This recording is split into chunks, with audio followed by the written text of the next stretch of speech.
কাল ছিল নীল ষষ্ঠী। আমরা সকালেই মন্দিরে চলে গিয়েছিলাম, পুজো টুজো দিয়ে আদিকে নিয়ে স্নান করে একদম পুজো টুজো দিয়ে নিলাম। দিয়ে তারপর কি বাড়ি ফিরে এসে আবার সন্ধেবেলা দিয়েছিলাম বেলের ঘর।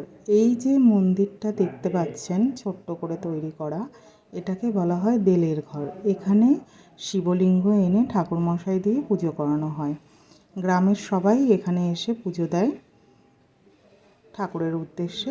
আর সবচেয়ে বড় কথা, এখানে যেটা হয়, সন্তানের মায়েরা এখানে ধূপ আর দীপ জ্বালায়। তো আমিও ঠাকুরমশাইকে দিয়ে দিলাম পুজো যেগুলো এনেছিলাম, ফুল, মিষ্টি, ফল, এইসব। এরপর ধূপ আর দীপটা জ্বালিয়ে নেব। তো সন্তানদের উদ্দেশ্যে ধূপ আর দীপ জ্বালাতে হয়। আমি আদির জন্য তো অবশ্যই, তাছাড়াও আমার দেওরদের আমি সন্তান তুল্যই দেখি। তো ওদের উদ্দেশ্যেও আমি এরকম ধূপ দীপ জ্বালিয়ে নিয়েছিলাম।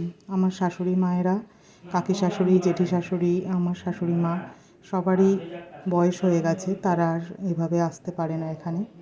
তাই জন্য আমি এসেই সবার উদ্দেশ্যে জ্বালিয়েছিলাম। তারপরে এই আদিকে দেখো ছোট্ট করে ঝুঁটি বেঁধে দিয়েছি আজকে। ও এখানে পুজো হচ্ছে দেখছে, আনন্দ পাচ্ছে। আপনাদের নীলষষ্ঠী সবার কেমন গেল কমেন্টে জানাবেন। আদি খুব মজা পাচ্ছে এখানে, আসলে চারিদিকে আলো দেখছে তো, তাই আনন্দ পাচ্ছে।